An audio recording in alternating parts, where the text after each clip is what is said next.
Nizamabad to RTC depot से वाबस्ता एक इलेक्ट्रिक बस जो भैंसे से निज़ामाबाद जा रही थी, सफ़र के दौरान जानकंपेट के करीब 4 दिन ख़त्म हो गई, जिसके बाद मुसाफिरों को काफ़ी मुश्किलात का सामना करना पड़ा।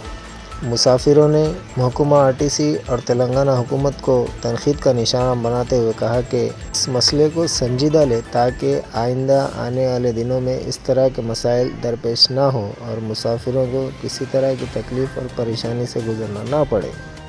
आज जो है हमारा दूसरा बस पे चढ़ाते ना। हाँ जी भैया, चढ़ाने की बात नहीं है। आदमी 3 ऑर्डिनरी बस छोड़ के एक्सप्रेस में कहीं के वास्ते बैठते थे भैया। चार्जिंग हो तो मैं क्या चार्जिंग हो गया तो तुम देखना नहीं मालूम तुम्हारे क्या को देखना है? क्या? कामरेडी पैसा हाँ, कामारेड्डी भैंसा पर तो बाजू में बस लगा देना था, ऑर्डिनरी में बैठते थे हम।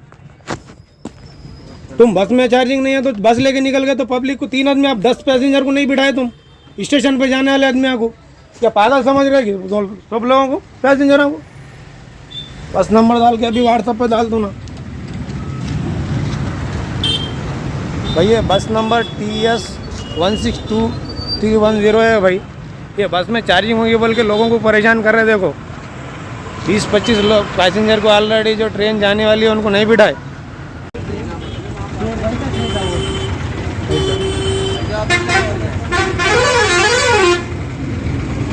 भाई पूरे पैसेंजर वेटिंग में बस में से निकल के जानकंपेट में।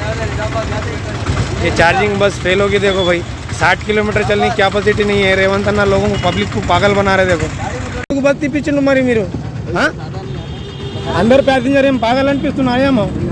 ఆర్డినరీ బస్కి ఇస్తా పెట్టి మేము ఎక్స్ప్రెస్ ఎందుకు తీసుకున్నాం? చూడాలా కదా మీరు?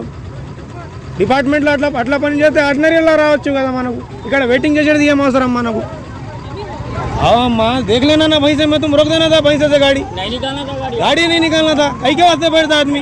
80 रुपये का टिकट लगाने की जगह 120 रुपये लगा कई के वास्ते आ रहे? ये बस की चार्जिंग खत्म करने के वास्ते आ रही? आरटीसी डिपार्टमेंट पैसे बचाने का वास्ते पब्लिक को परेशान करता है।